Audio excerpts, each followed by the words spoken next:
Você acha que Eren Yeager é o vilão? Pense bem antes de responder, porque talvez ele não seja o herói que você queria, mas também nunca quis ser um monstro. E talvez seja exatamente aí que mora a dor real dessa história. Antes de continuar, um aviso importante. Esse vídeo contém spoilers do arco final de Attack on Titan.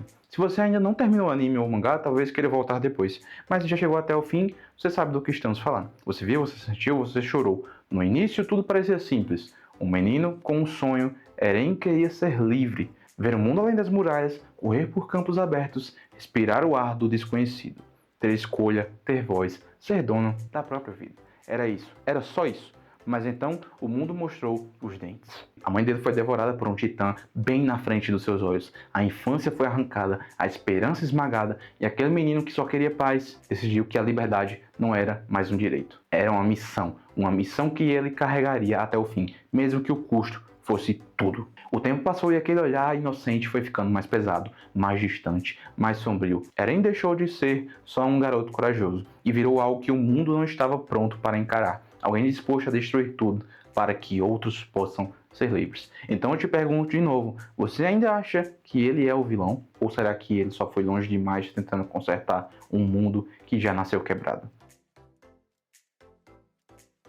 Desde o primeiro episódio, uma frase ecoou na mente de Eren Yeager. Eu quero sair dessas muralhas. Era mais do que curiosidade, mais do que uma vontade adolescente. Era um grito preso no peito de quem cresceu cercado por medo. Eren não nasceu para ser soldado, nem para ser símbolo de revolução. Ele só queria ser livre. Mas como ser livre no mundo onde as muralhas definem até onde você pode sonhar? Como respirar fundo quando o ar do lado de fora é proibido? Como se sentir humano quando se vive em jaulas gigantes? A juventude de Eren foi moldada pela opressão. Cada centímetro de liberdade era negado, cada ideia de futuro uma ameaça. O mundo fora das muralhas era um mistério, mas dentro era um cemitério de sonhos. E foi ali, sufocada por limites, que nasceu o desejo mais perigoso de todos, a liberdade absoluta. Porque quando tudo te é negado, até o simples ato de escolher por si mesmo vira um ato de guerra. Eren não queria o mundo, ele queria o direito de decidir, de andar sem medo, de andar sem culpa, de viver sem ser programado. Mas liberdade num mundo construído sobre opressão sempre tem um preço. E quanto mais ele sonhava, mais esse preço crescia. No começo o sonho era puro, era doce, era até bonito, mas aos poucos o que era esperança virou raiva, o que era sonho virou sede, e a liberdade deixou de ser um direito para virar uma missão que exigiria sacrifícios, mesmo que custasse a própria alma. Tudo mudou no instante em que a cabeça da mãe de Eren foi esmagada por um titã na frente dele, sem que ele pudesse fazer nada. Aquela não foi só a morte de uma mãe, foi o fim da infância, o colapso da inocência, a ruína de tudo que ele acreditava ser seguro. O que faz uma criança desejar a morte de um inimigo antes mesmo de entender a vida? O que faz um garoto olhar para um monstro de 15 metros e gritar que vai acabar com todos? Trauma. Não o tipo de trauma que cicatriza com o tempo, mas aquele que se aloja no fundo do peito, que molda a visão do mundo, que transforma medo em fúria, dor em propósito. Naquele momento, Eren se tornou alguém que não aceitaria ser vítima nunca mais. Alguém que trocou lágrimas por promessas, que transformou o luto em combustível, e foi aí que o desejo por liberdade deixou de ser poético e passou a ser violento. Mas como culpar alguém por isso? Como esperar que um menino sozinho quebrado crescesse com equilíbrio emocional? Como pedir paz a alguém que nunca teve um dia de tranquilidade? A verdade é que Eren não escolheu esse destino. Ele foi empurrado para ele, forçado por um mundo cruel, manipulado por gerações de guerra, de ódio, de ciclos que nunca terminam. Ele não viu o mundo ruir, ele foi arrastado junto. E quando acordou, já não era mais o mesmo. Era alguém disposto a reescrever a história, mesmo que isso significasse destruí-la. No fim, Eren conseguiu o que queria. Ele saiu das muralhas, viu o mar, viu o mundo, mas o que ele encontrou não foi a liberdade. Foi mais dor, mais ódio, mais preconceito, mais muros, invisíveis, mas ainda mais altos. A verdade era cruel demais. O inimigo estava em todo lugar e ninguém iria deixá-lo ser livre. Então ele decidiu, se não podia haver liberdade com todos vivos, que houvessem com menos. Começou o Rumbling. Milhares de titãs colossais pisoteando continentes, bilhões de vidas apagadas em dias. Eren, o garoto que sonhava com céu aberto, agora era o homem que trazia o fim do mundo. Liberdade ou ruína? Para ele talvez fossem a mesma coisa. Talvez no fundo ele soubesse que estava se destruindo junto. que ao destruir tudo, também apagaria o pouco de humanidade que ainda restava em si. Mas ele seguiu, mesmo assim, com os olhos secos, com o coração trincado.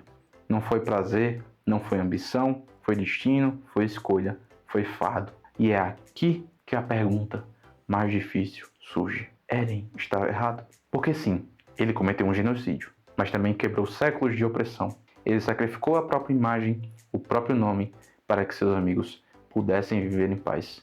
Herói, monstro ou apenas humano demais? Eren não sorriu no fim, não celebrou, não se vangloriou. Ele chorou, admitiu que não sabia o que estava fazendo, confessou que sentia medo, que não queria perder ninguém, que queria que todos vivessem, até mesmo os que ele odiava. Ele não era frio, ele estava quebrado. Não era um gênio do mal, era só um garoto que viu o pior do mundo ser demais e carregou um peso que ninguém deveria carregar. Talvez o maior trágico de Attack on Titan não seja o número de mortes, mas é o fato de que Eren foi vencido por dentro, muito antes de vencer qualquer guerra. Ele se tornou o inimigo para que seus amigos pudessem sobreviver. Manchou seu nome para limpar o deles. Escolheu o caminho sem volta para que o mundo tivesse um novo começo. Isso é heroísmo ou insanidade? Ou é o tipo de escolha que só alguém desesperadamente humano é capaz de fazer? Porque a verdade é que todos nós carregamos um pouco de Eren. Todos já sentimos raiva do mundo. Todos já desejamos que tudo fosse diferente.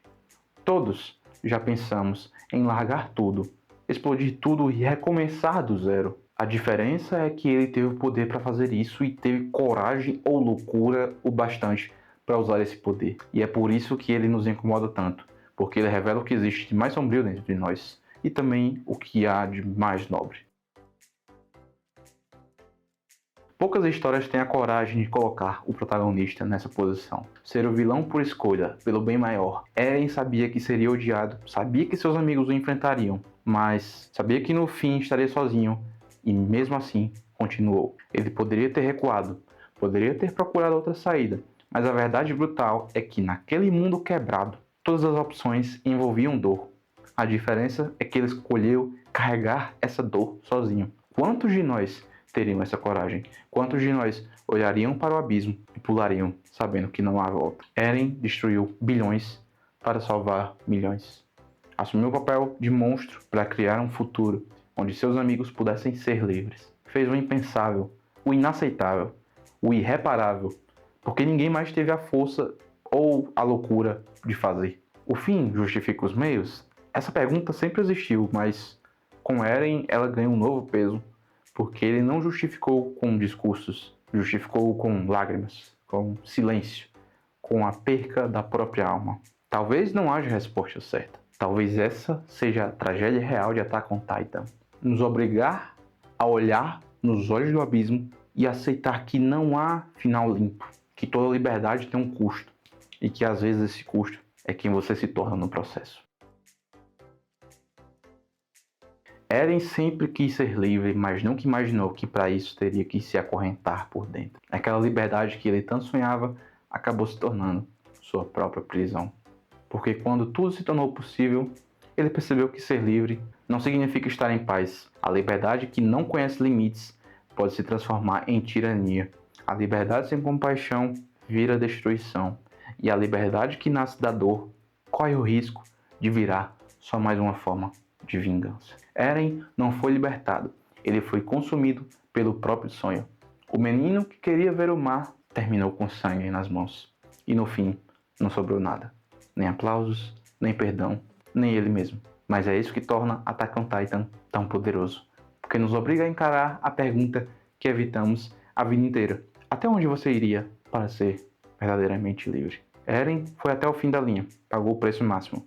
E ao fazer isso, expôs uma ferida que é de todos nós. A liberdade é linda, mas também é uma cruz. Você teria feito diferente, com o poder de um Deus nas mãos, com o peso do seu povo nos ombros, com a certeza de que ninguém viria te salvar? Você teria sido melhor que Eren? Talvez sim, talvez não, mas antes de julgar, respira fundo e lembra de quantas vezes você também quis explodir tudo, quis sumir, quis recomeçar o mundo do zero. A diferença é que você não teve o poder e ele teve. Attack on Titan não nos oferece respostas, oferece espelhos e o de Eren é o mais incômodo. porque mostra que às vezes não há mocinhos nem vilões, só pessoas tentando sobreviver num mundo que não perdoa ninguém. Talvez a verdadeira pergunta não seja se ele estava certo ou errado, talvez seja se você tivesse passado por tudo o que ele passou, visto tudo o que ele viu, carregado tudo o que ele carregou, você teria feito diferente? Obrigado por assistir esse vídeo. Se esse vídeo te fez pensar, compartilhe, porque algumas histórias merecem ser sentidas mais de uma vez. Obrigado por terem assistido até aqui. Não esquece de deixar o like, se inscrever, compartilhar com seus amigos, comente o que você achou desse vídeo e nos vemos na próxima análise emocional. Valeu!